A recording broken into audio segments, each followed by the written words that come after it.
Tensions between Israel and Iran have escalated after Iranian missile strikes wounded at least 240 people in Israel, including 80 at the Soroka Medical Centre. Israel retaliated with fresh attacks on Iran's nuclear infrastructure, including the Arak heavy water reactor. In the latest developments, Iran has appointed a new head of the IRGC intelligence unit. Majid Khademi has been appointed as the new head of the IRGC intelligence unit following the death of Mohammad Khademi in an Israeli strike. Earlier, Israel Defense Forces had claimed that they attacked several areas in Tehran, targeting key military installations. According to the IDF, the Israeli Air Force had deployed more than 60 fighter jets and downed UAVs launched by Iran, firing over 120 munitions in the operations. The statement released by the IDF added that several missile manufacturing industrial sites in Iran's Tehran, as well as the SPAN headquarters, were attacked. Hezbollah, meanwhile, has vowed full support to Iran in this ongoing conflict with Israel. Well, joining us now live is Tal Hurtov.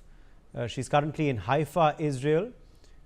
Well, let me in fact let me go across to you, Tal. Thank you very much for being with us today on Newsx, and hope you and your family are staying safe at this time. Thank you very much. It's good to be with you again. Tal, let me begin by asking you about what the latest situation in Haifa is. Haifa has borne the brunt of multiple of the attacks by Iran in the last few days. Yes, you're absolutely right. The Iranians targeted our oil refineries, and they did have a direct hit. But with that, it's going to be up and running in just a few days' time. Haifa, you're absolutely correct. It is quite a hot spot, as they say. But recently, the last 2 days has turned its attention to down south, to Beersheba, however you want to call it. We had 3 missile barrages today. And of course, yesterday, they intentionally targeted a hospital, which, by the way, is a war crime. And I don't hear any, Western international media talking about that. And another war crime they did yesterday was they used a cluster bomb.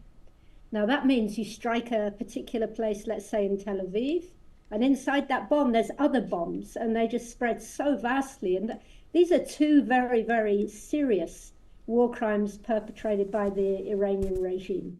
But Israel, we're resilient. The civilians were extremely disciplined. It might be frustrating that we're confined to a home because we don't know when the next barrage is coming.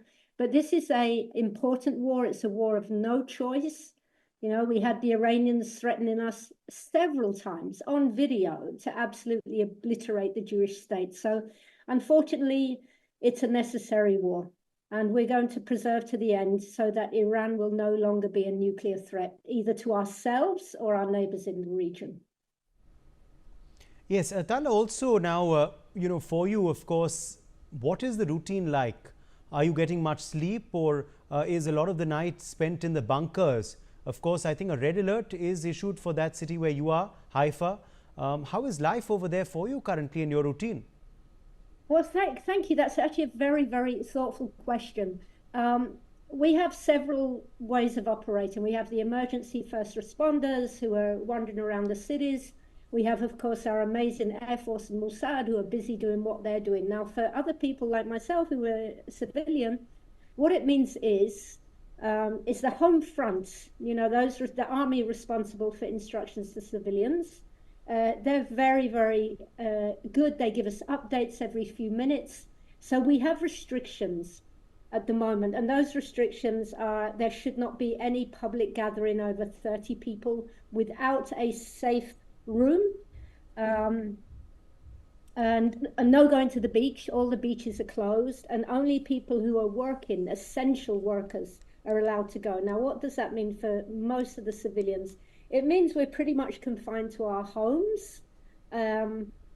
What I saw this morning, it's like after the missile attack, we're beginning to take a little bit of a chance that we know there won't be another one immediately. So the moment the home front gives the all clear to come out, people quickly leave their homes, take the dogs for a walk for 10 minutes and come back in.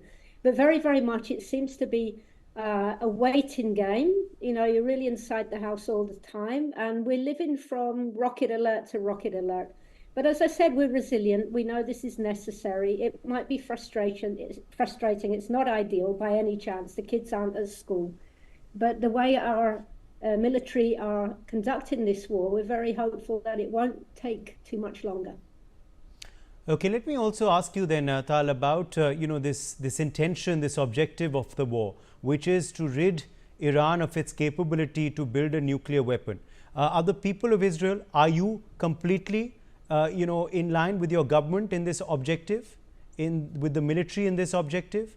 Are the people of Israel standing with your leadership in this objective of theirs? I love your questions, actually. I've done a few interviews and you really get to the point.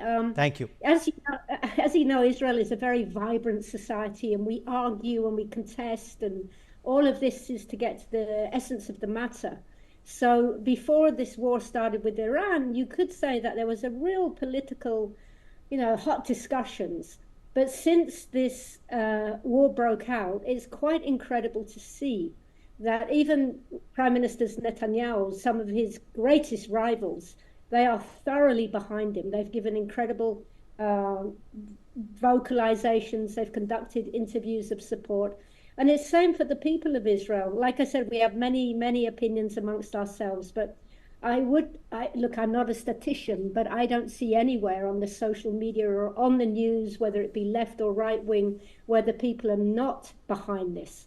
It's actually, I've been in Israel for decades, obviously.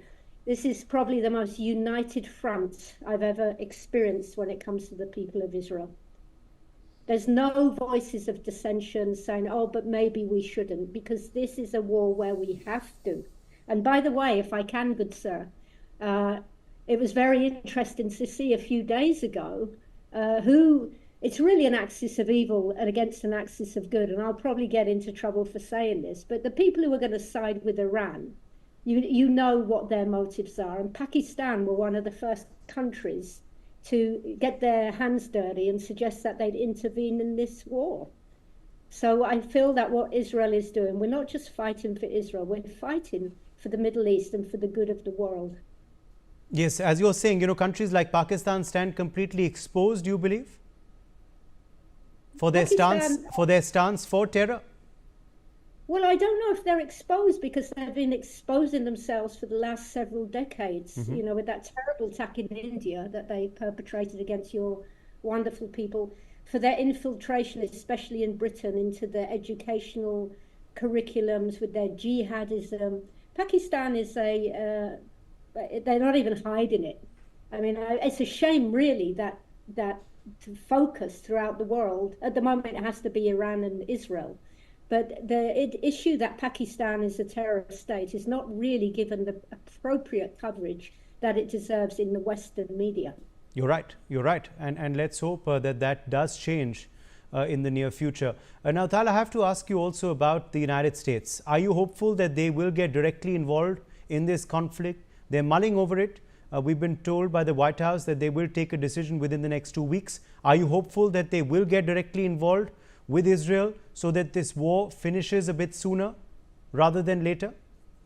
Well, yes, I think from the point of view of it finishing sooner, that would be very, very helpful. I think there's a lot of scaremongering from the left, like, oh, we shouldn't do this, America shouldn't be involved. And you can see where these voices are coming from. You can't just wish for peace and rainbows and goodwill on earth without taking action. So are we hopeful? We're hopeful, but then again, if I look and see what Israel has managed to do in 7 days, and Iran was a regional power, in 7 days, we've pretty much undone it. So whether President Trump decides to do so or not, attack these remaining nuclear facilities, it's his decision. And yes, of course, I think it would shorten the war. But I don't put it past Israel for one moment. And Prime Minister said yesterday in an interview, he said, we're perfectly capable of taking care of things of ourselves as well. Okay, my final question to you, when you have gone out yourselves, have you had a chance to, see the damage or see some of the destruction done by Iran as yet in your city? Yes, and also, friends, when they're wandering around, they'll take photos, we'll just send it on WhatsApp. So yes, there is some damage, but we're very good at rebuilding. Israel has always had to rebuild, and that's what we're doing as a people. And when you look at the surface and the collateral damage in some areas of Haifa or in other areas of Israel, I mean, thank God more people haven't been killed. It's incredible when you see some of the damage. So I think that's kind of a metaphor, and that gives us a lot of momentum to carry on, because you look at the collateral damage and we're saying to ourselves, in the light of what we're doing, which is making history, these damage to buildings is simply just a scratch. All right. My thanks to you, Tal Hurtuf, for joining us on Newsx, and stay safe in this conflict. For more such videos, subscribe to the Newsx YouTube channel, hit the bell icon.